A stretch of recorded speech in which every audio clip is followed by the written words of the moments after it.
안녕하세요. 사연 즐겨 듣고 있는 올해 30대 중반 되는 남자입니다. 군대를 전역하고 얼마 되지 않아서 곧바로 아르바이트를 시작한 올해 전 어느 날이었습니다. 예전부터 일본에 가서 일식 유학을 하는 게 꿈이었거든요. 경력 없이 일식집에 갔다가 설거지만 하다가 나온다는 말을 들어서 일식집은 아니지만 생선 손질하는 방법 정도는 미리 배울 수 있겠다는 생각에 집 근처 횟집에서 일을 하게 되었습니다.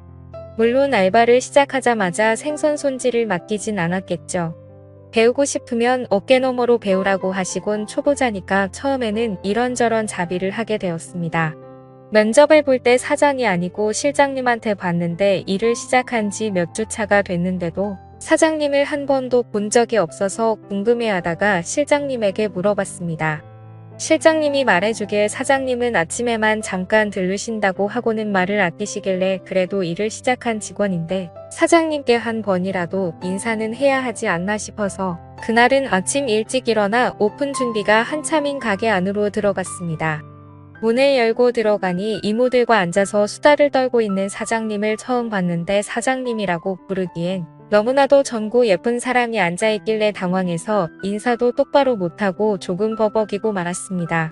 사장님은 당시 사업을 하던 남편과 동업자 몇 명을 끼고 수급만 해가는 이른바 바지 사장이었습니다.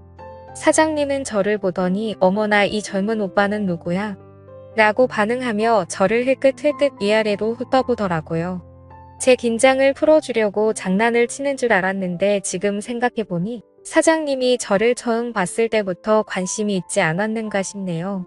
우리 사장님은 저와 띠동갑인 나이인데도 불구하고 늘씬하기까지 한데다가 스타일까지 좋아서 그런지 도무지 12살 연상으로 보이지 않았습니다. 동네 지역 유지라고 불리우는 남편의 재력으로 관리란 관리는 다 받고 본인도 자기가 예쁜 걸 알아서 그런지 그 젊어 보이는 미모와 탄탄한 몸매를 유지하기 위해 부단히 노력하는 것 같았어요. 사장님은 또래에 비해서 세련된 스타일과 미모보다도 엄청 부드러워 보이는 햇빛에 그을린 듯한 까무잡잡한 피부가 매력적이었습니다.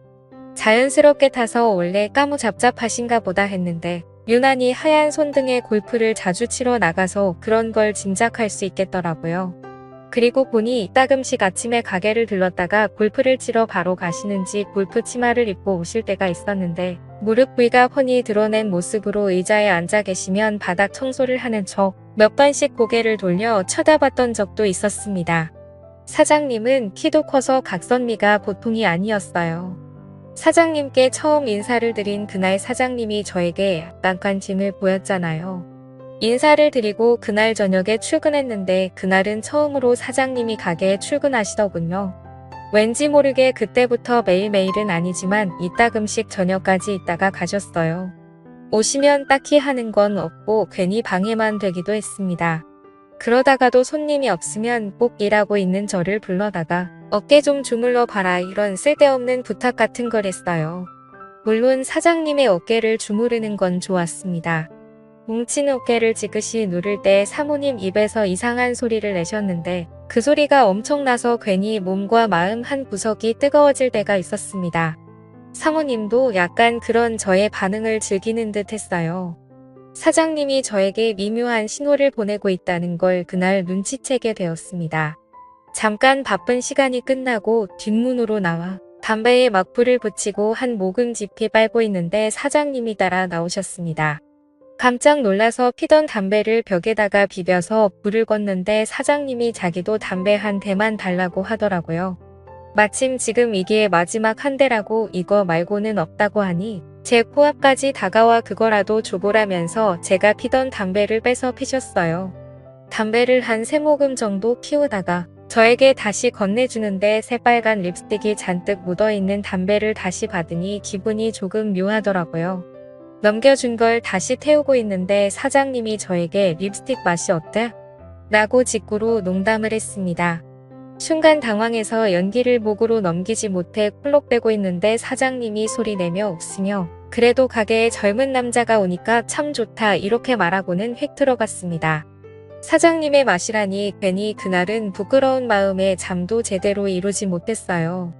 침대에 누워 사장님이 한 말을 곰곰이 생각해 보니 홀에 서빙하시는 이모들도 주방 이모들도 실장들까지도 전부 나이가 한참 많으신 분들인데다가 실장님들이 전에 하는 말을 언뜻 들었는데 요식업에 대해서 뭣도 모르는 바지 사장 주제라며 사장이 없는 자리에서 비아냥대던 게 생각이 나더라고요.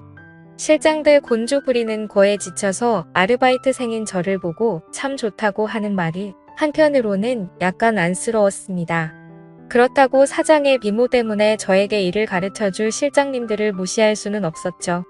또 그렇다고 명색이 사장인데 그들과 한통속이라는 생각이 들게 하지 말아야겠다는 생각에 박쥐처럼 양쪽을 오가며 처신하다 보니 조금 서로들 분위기가 좋아지는 듯이더라고요. 제 덕분인지 화기애애지는 분위기에 사장님도 마감 때까지 같이 고생하고 하다 보니 일이 끝나면 가게 문 닫아놓고 회식을 자주 했습니다. 그날도 가게 문 닫아놓고 다 같이 한잔을 하고 있었는데 분위기가 정말 좋았습니다. 준비해놓은 안주가 다 떨어져 가는데 기분이 좋아 보이시는 사장님이 오늘은 수조에 있는 거 아무거나 꺼내와서 술 좀 더 마시자고 하시더라고요. 고참 실장님이 사장님에게 냉장고에 단골용으로 숙성해 놓은 게 있는데 그걸 먹자고 내일 되면 너무 물러져서 회덮밥으로도 못 쓴다고 하는데 거기다 대고 사장님이 남자도 회도 생으로 먹는 게 제맛이지? 이러면서 땡깡을 부리시더라고요. 생각지도 못한 여사장님 애교의 실장님들도 저도 서로 묘하게 눈치만 보면서 있었습니다. 아무거나 잡으라지만 결국 양식 광어 2마리 잡아다가 가게 안에서 1차를 끝냈습니다. 사장님은 기분이 그렇게나 좋은지 가게 오픈한 이래로 이렇게 재밌는 적은 없었다며 2차로 노래방에 가자고 박박 우기셔서 그렇게 2차를 가게 되었습니다. 횟집 근처 노래방에 가는데도 이미 다들 비틀거리는 모습이 모두 다 취한 것 같더라고요.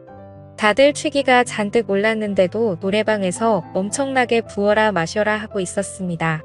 사장님은 워낙에 기분이 좋았는지 약간 끈적한 반주가 깔린 노래가 흘러나올 때 실장님들과 번갈아가면서 블루스를 추더라고요. 그러면서 고개를 제 쪽으로 계속 돌려가며 제 눈치를 보더라고요. 사장님은 이내 이모님들을 불러일으키더니 이모님들을 실장님한테 붙여주고는 제 쪽으로 쪼르르 다가와 저랑도 블루스를 추기 시작했습니다. 예쁜 사장님을 뒤로 하고 이모님들과 그러고 있는 실장님들의 따가운 눈초리가 뒤통수에서부터 느껴지는데도 저와 밀착한 사장님의 모습에 전혀 부담스럽지 않고 오히려 행복했습니다. 이런 날도 있구나 싶더라고요. 사장님이 키도 저와 비슷한 편이라 바싹 끌어안은 채 서로의 어깨에 고개를 기대고 있는데 사장님의 귀 뒤쪽으로 향수와 샴푸 향기가 섞여 은은한 향이 났습니다. 그 향기를 간직하려고 숨을 들여 마시다가 실수로 사장님의 목덜미로 뜨거운 숨을 내뱉고 말았습니다. 그걸 목으로 전부 느끼셨는지 사장님이 당황해 하셔서 깜짝 놀라고 말았습니다. 그러더니 사장님은 껴안고 있던 저를 손바닥으로 탁 치며 무언가 바라는 눈빛을 보내곤 아무 말도 하지 않으셨어요. 브루스 타임이 끝나고 제일 상석에 있는 자리로 돌아간 사장님이 벼랑간 벌러덩 소파 위로 누워버리시더라고요. 술에 만취했는지 이모들이 흔들어 깨워도 일어나질 않으셨습니다. 치마가 말려 올라가 어떻게 해야 되냐고 이모님들이 당황하고 계셨어요. 계산하는 사장님이 만취한 상황인지라 자연스럽게 회식 자리는 끝나는 분위기가 되었고 실장님들과 이모님들도 벌써 시간이 이렇게 늦었다며 다들 집으로 돌아가려는 모습이었습니다. 그 와중에도 실장님들 2분이서 사장님을 서로 자기가 데려다 주겠다고 또 다투고 있었습니다. 제가 볼 땐 데려다 준다기보단 데려가는 느낌이 더 강했었죠. 무슨 마음이었는지 저도 사장님을 데려다 주고 싶다고 실장님들에게 도전장을 내밀었습니다. 굉장히 언짢아하며 짜증내는 실장님들의 모습을 지켜보고 있던 이모님 한 분이 두 사람을 뜯어말리며 어서 저에게 대리기사를 불러 사장님 좀 집에 모셔다 달라며 부탁을 하더라고요. 아무튼 사장님을 데리고 차에 타는데 밖에서 발을 동동 구르던 실장님들의 모습이 참 깨소금 맛이었습니다. 이어서 대리기사님이 오시고 사장님과 저는 뒷좌석에 앉았습니다. 술이 많이 취했는지 차에 타자마자 제 무릎을 베고 누우셔서는 집에 도착해서 기사님이 떠날 때까지 사장님은 꼼짝도 하지 않았습니다. 아무리 흔들어 깨워도 일어나질 않는 사장님 모습에 난감해하고 있는데 가방 안에 사장님 핸드폰이 눈에 들어왔습니다. 살짝 머리를 들어 가방을 베고 있게 만들고 차 밖으로 나와 남편분에게 전화를 걸었는데 받지를 않더라고요. 문자라도 하나 남겨두고 안에서 문을 잠그고 집으로 가려고 했는데 문자함에는 남편하고 주고받는 대화가 한 개도 없었습니다. 사장님의 전화번호부에는 남편 말고는 다른 사람의 전화번호는 저장도 되어 있지 않았습니다. 사람이 외로워하는 이유를 알겠더라고요. 사장님은 돈은 많지만 그 돈으로 외로움을 해결하기 힘든 그런 사람이었던 것 같습니다. 훔쳐보려던 것은 아닌데 사장님에 대한 많은 걸 알게 되니 이대로 돌아가면 안 될 것 같아 차 안으로 다시 들어가 받쳐 놓은 가방을 빼고 다시 사장님에게 무릎베개를 해주었습니다. 무릎베개를 해주려 사장님의 뒤통수를 받쳐 목을 살짝 들어올렸는데 사장님이 술버릇인지 꼼지락대면서 제게 몸을 기대더라고요. 얼마 안 있어서 술이 조금 깨졌는지 사장님이 화들짝 놀라 자리에서 일어나시더라고요. 여태 자기가 이러고 있었냐고 물어보는데 맞다고 하니 저에게 약간 감동한 듯해 보였습니다. 이제 사장님도 일어났으니 집에 가려고 하는데 멀쩡해 보이던 사장님은 집까지 데려다 달라며 막무가내셨습니다. 어떻게 집까지 들어가냐고 되물었더니 어차피 집에 아무도 없다고 하셨습니다. 문이 열리자마자 사장님은 저를 뒤에서 껴안으셨고 저희는 그렇게 사랑을 확인하게 되었던 거죠. 그날 이후 사장님과는 연인처럼 지내게 되었고 시간이 지날수록 유부녀란 사실에 점점 겁이 나서 저는 결국 가게를 그만두게 되었습니다. 그만두고 나서는 사장님에게 전화도 몇 번이나 왔지만 유부녀라는 사실에 괜히 더 얽혔다가 좋은 꼴 못 볼 것 같아서 근처에는 얼씬도 하지 않았지만요. 외로운 사람에게 지나친 관심은 독이 될 수 있다는 생각에 멈추게 되었는데 이렇게 오랜 시간이 지난 후 제가 외롭게 되니 그때의 사장님의 마음을 좀 더 헤아릴 수 있게 된 것 같습니다.